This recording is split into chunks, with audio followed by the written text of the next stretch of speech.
Small personal remote-controlled aircraft, or RC planes, and helicopters have been enjoyed by hobbyists for decades and have been used essentially for recreation and have few, if any, practical uses.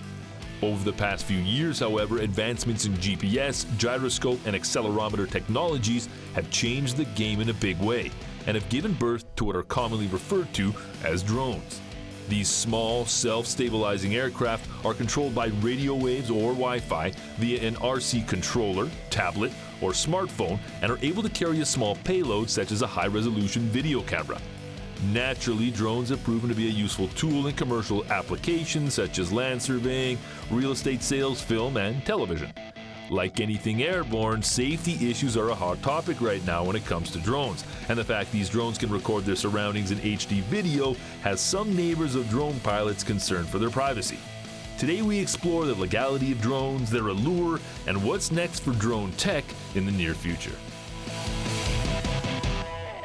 Hey Calgary, thanks for joining us. I'm Kevin Chorney. I'm joined here today by Sergeant Colin Foster from the Calgary Police Service to talk, you guessed it, drones. Sir, thanks so much for being here. I appreciate you making the time. My pleasure to be here. Okay, drones are cool, I get it, but as far as the hyperbole, the hype, I'm a little off the mark. I mean, what is the big allure, do you think, with drone use nowadays? I think it's something that it's just new. It's something out there that's easy to use in terms of the general public. It's a cheap alternative to doing lots of different things. We certainly use it as a tool, but obviously there's also the fun aspect of it, of getting really cool photographs. So that's kind of the concern nowadays. I mean, we've got people doing kind of odd things with drones. I mean, are we catching up though? Are we a little behind the times as far as situating laws, making people aware what the rules and regulations are with drone use? Yeah, I think we are behind the 8 ball on that. There's been a huge explosion of these devices, especially in the last 6, 7, 8 months or so. You may recall during the Christmas period there was lots of adverts on the radio and TV about, hey, get a drone, these are great. And that's certainly noted by Transport Canada, which are the overarching authority, shall we say, for flights within Canada. And because of the huge increase of these devices out there, Transport Canada, in partnership with us, and when I say us, the police and other agencies, trying to make things safe. That's what it comes down to. So there was a gentleman in January who was criminally charged. That's correct. Flying his drone near the airport. That's now correct. that's a bonehead move. That's a no-brainer. Yeah. But criminally charged. So there is some laws in place when it comes to drone ownership. Yeah, there's 3 offences that we are typically looking at, generally speaking. There's obviously the endangering aircraft charge, which that gentleman was charged with. Okay. But I think your viewers should also be aware that there's also dangerous operation of a vehicle, because we are talking about something that moves. So that is covered under the criminal code. And something that people won't be aware of, we can actually charge you with flying whilst impaired. So, really? Yeah. So I'm sure that's when a lot of people bust out the drone. Yeah. So, and that's exactly right. You know, you're having a few drinks with your friends. Hey, I've got this cool toy for Christmas. Let's go and fly it.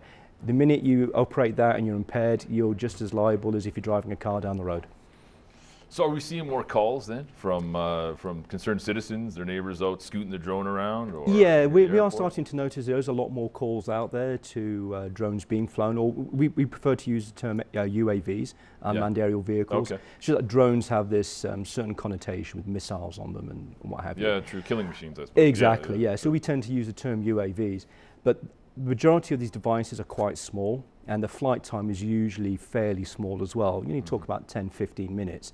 So by the time police officers turn up at scene, they're usually packed away. Hit the road. Exactly. Yeah. So then what are some of the do's and don'ts though? I mean, sure you can't be criminally charged for it, but I mean, what should people be aware of other than not operating a drone when they're intoxicated? Don't go near the airport. What are some of the other things? Yeah, so there's 2 offences within Calgary itself. You can't fly in a park in Calgary. You cannot? Nope. There's actually an offence under the parks bylaw, and that's a $100 fine if you're caught doing it. Okay. The other one is you can't fly on or over a road. And obviously with the amount of roads we have in the city, that's another one that people are going to fall foul of. So what's the concern there? We don't want it running out of battery juice and then plummeting to the roadway. And that's exactly it. It's all about safety. It's keeping people safe. And the other side of it is you've got something flying nearby, you're driving a car, your attention's going to be on what on the drone and not what you should be doing, which is driving safely. The privacy concern. Yeah, I get that. Is it legitimate? I mean, we've got drones that can carry HD cameras. They can potentially drop, I mean, I'm spitballing here, eggs on people, or maybe carry, you know, a lewd message on you know, like you see the old biplanes flying around. Yeah. Is there complaints on the rise as far as people concerned about their privacy? Not that I've seen. Yeah. Certainly, like I said, we've had some calls, but nothing that we can really capture, other than this guy that we caught recently flying under the flight path. Yeah.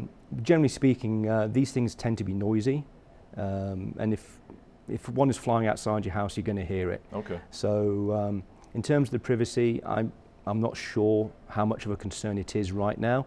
It's more of a fact that they're flying contrary to a lot of regulations.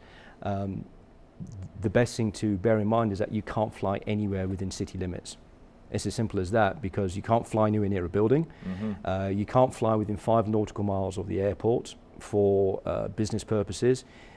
If you can see an airport, and that includes the hospitals, that includes Springbank, you can't fly. Due to helicopters. Exactly. So what we really encourage, there's the association, it's the Model Aeronautics Association of Canada, or MAC, M-A-A-C. Okay. You can go to their website. There's about 10 different places surrounding Calgary where you can go and fly quite safely in a controlled environment. And that's what we encourage people to do. Cool, cool. So yeah, information's out there. You just got to go and find it. Exactly. Folks, we're going to jump to a quick break. Stay with us.